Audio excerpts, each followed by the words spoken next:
안녕하세요. 리딩 비디오입니다.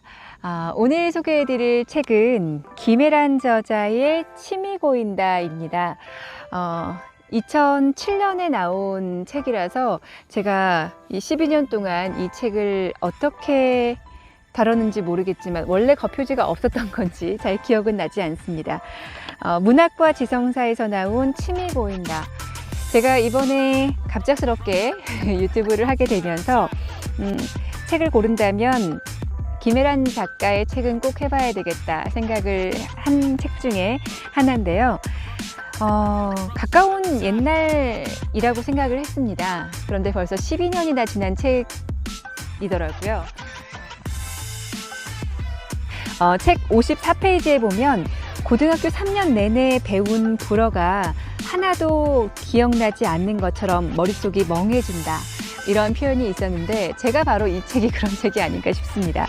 그래서 다시 읽었는데 역시 김혜란 저자의 문체들은 흡수력이 강하다라는 말이 아쉬울 정도로 정말 읽어보셨으면 좋겠다라는 생각을 했습니다. 여기에 나온 문체들이 너무 좋아서 주변 사람들한테 몇 마디를 좀 읊어줬더니 생각보다 제가 느꼈던 감동보다는 덜한 것 같더라고요.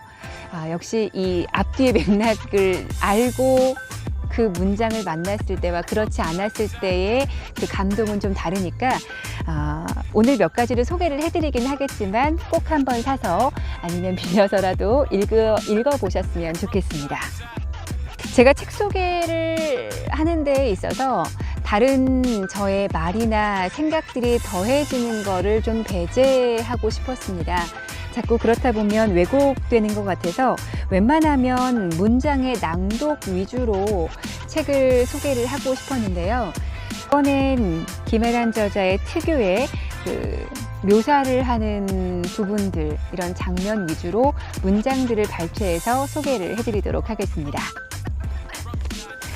네, 먼저 여러 개의 단락 중에 도도한 인생, 굉장히 첫 번째의 자리를 하기도 하지만 가장 인상 깊었던 대목이기도 한데요. 그 중에서 17페이지로 가보면 와장창 유리 깨지는 소리가 나거나 언니의 비명이 들릴 때마다 엄마는 만두피를 빗다 말고 잽싸게 달려와 우리를 두들겨 팬 뒤 다시 쏜살같이 달려가 만두를 쪘다. 엄마는 늘 바빴다. 애들은 빨리 때려서 빨리 키워야 했고 만두는 그보다 더 빨리 쪄내야 했다. 엄마의 만두방망이가 내 몸을 때릴 때마다 사방에선 풀썩풀썩 밀가루 먼지가 피어났다. 되게 재밌으면서도 이 밀가루 먼지가 피어나는 그 모습이 상상이 되기도 하면서 이 바쁜 엄마의 억척스러움이 드러나는 대목이 아닌가 싶은데요. 저는 이 엄마와 많이 닮아 있습니다. 누구를 때려서가 아니라 저희도 식당을 하고 있거든요. 그리고 아이들이 3명이고 지금 아이들을 키우면서 식당을 한다는 게 생각보다 많이 힘들고 바쁘더라고요. 그래서 이 대목, 엄마는 늘 바빴다. 애들은 빨리 때려서 빨리 키워야 했고 만두는 그보다 더 빨리 쪄내야 했다.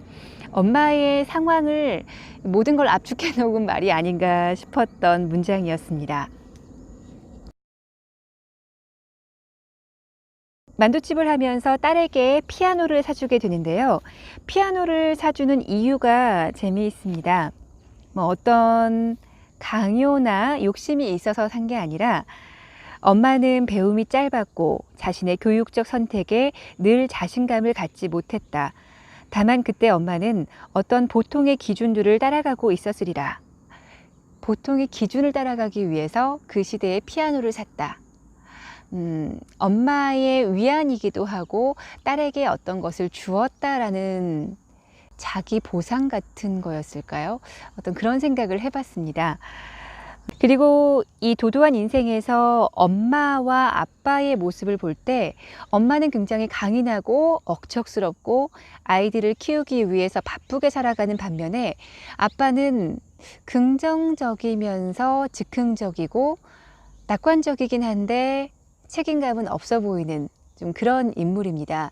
뒤에서도 나오겠지만 엄마는 대체로 이런 모습이고 아빠는 대체로 이런 모습입니다. 이번 책이 그렇기도 하지만 제가 좋아하는 작가들의 책들을 보면 대체로 엄마들의 모습은 그랬어요. 엄마의 모습은 그래야 한다라기보다는 꼭 그렇게 약간의 무책임함을 가지고 있는 남편과 사는 아내의 모습은 좀 닮아 있다, 이런 생각을 하게 됐습니다. 그리고 다음은 61페이지로 넘어가 보겠습니다. 책 제목과 같은 취미 고인다입니다. 이 취미 고인다는 13평 원룸에 사는 주인공에게 한 후배가 찾아오면서 어린 시절의 속내를 드러나게 되는데요. 이 후배는 중학교 때 엄마와 함께 도서관에 가게 됩니다.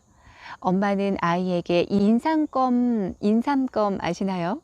예전에는 그런 껌이 있었는데, 인삼껌 한 통을 쥐어주면서 잠깐만 있어라 라고 얘기를 합니다. 엄마는 책을 빌리러 갔다 온다고 하고 휴게실에 아이를 두고 가죠. 그런데 아무리 시간이 지나도 엄마는 오지 않고 아이는 초조해집니다. 그래서 그때 엄마가 주신 껌을 한 개씩 벗겨가며 먹기 시작하는데, 그때 그 달콤했던 껌 맛 때문에 침이 고였다라고 얘기를 해요. 그건 1차적인 이야기고요. 아무리 기다려도 오지 않는 엄마 때문에 초조해지면서 아이가 그 미로 같은 도서관을 휘집고 다니는데 엄마는 보이지 않습니다. 엄마는 아이를 두고 떠나게 된 거죠.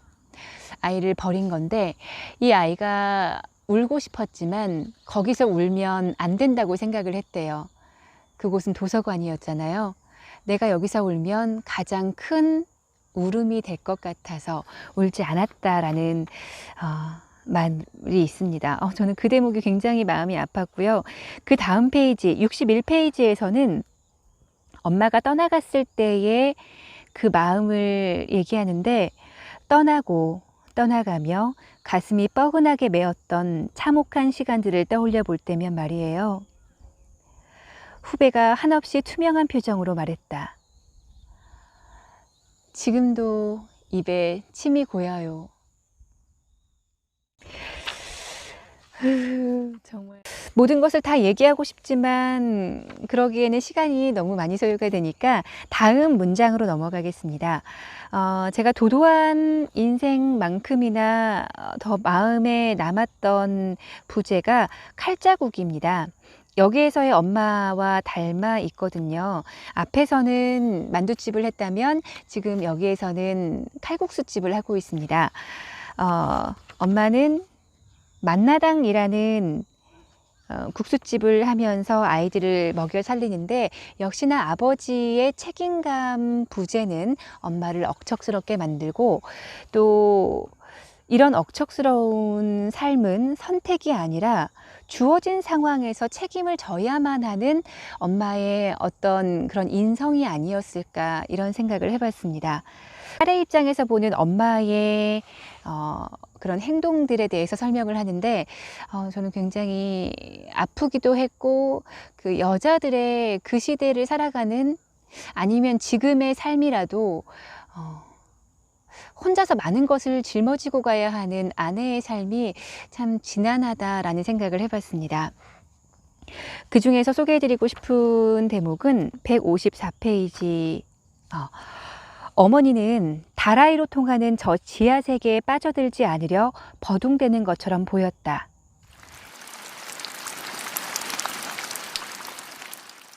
그런 말들을 들으면서도 삶을 살아내야 하는 엄마가 억척스럽게 일을 하면서 저 다라이로 통하는 지하 세계에 빠져들지 않으려 버둥대는 것처럼 보였다라는 문장이 아프게 남아 있습니다.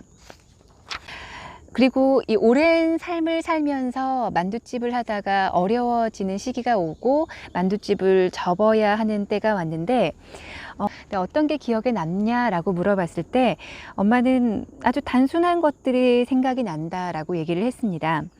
158페이지에 어떤 남자 손님이 들어왔는데 국수를 시키면서 그릇 하나를 달라고 합니다. 그러면서 국수가 나오니까 국수 2개를 시켜서 한쪽에는 국수 그릇을 덮어두는 거예요. 엄마가 이상해서 계속 쳐다보니까 조금 후에 동행인 다른 여자가 오더라고요. 그것은 배려였습니다.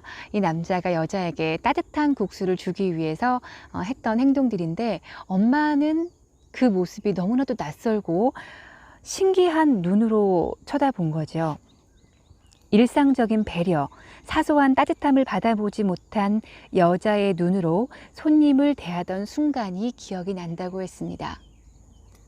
그리고 그 다음 페이지에는 어머니는 손안의 반지의 반짝임이 아닌 식칼의 번뜩임을 쥐고 살았다 라는 대목이 있습니다. 그렇습니다. 엄마는 보통의 여자와는 다르게 이런 반짝임이 아닌 번뜩임으로 살아내야만 했던 그런 삶을 그리고 있습니다. 이 칼자국에서 광은 엄마가 어떤 음식들을 보관하는 곳이었습니다. 근데 이 딸은 광의 냄새를 싫어했어요. 그렇지만 거기에 자기가 먹을 것이 다 있었기 때문에 거기를 들어가야 하는 상황이 많았는데, 그곳에 있었던 음식들을 비유하는 게 저는 정말 최고라고 생각을 합니다. 먼지 낀 유리병 속에 마늘장아찌나 숨죽은 파김치, 복수심을 안고 포복해 있는 간장게장과 도간에서 꿈처럼 출렁이며 익어가는 물김치를 볼 때면 내가 아주 옛날 사람이 되는 기분이 들었다. 전 특히 이 부분, 이 도간에서 꿈처럼 출렁이며 익어가는 물김치라는 표현이 정말 기가 막히지 않나요? 저는 그리고 이 김혜란 작가가 참 궁금했습니다. 책을 읽으면 읽을수록 이 사람은 어떤 사람일까? 어떤 삶을 살았을까? 문장들을 만나면서 이렇게 살았겠구나, 이런 추측들을 했습니다. 물론 검색창에 치면 바로 나오겠지만 그러고 싶지가 않더라고요.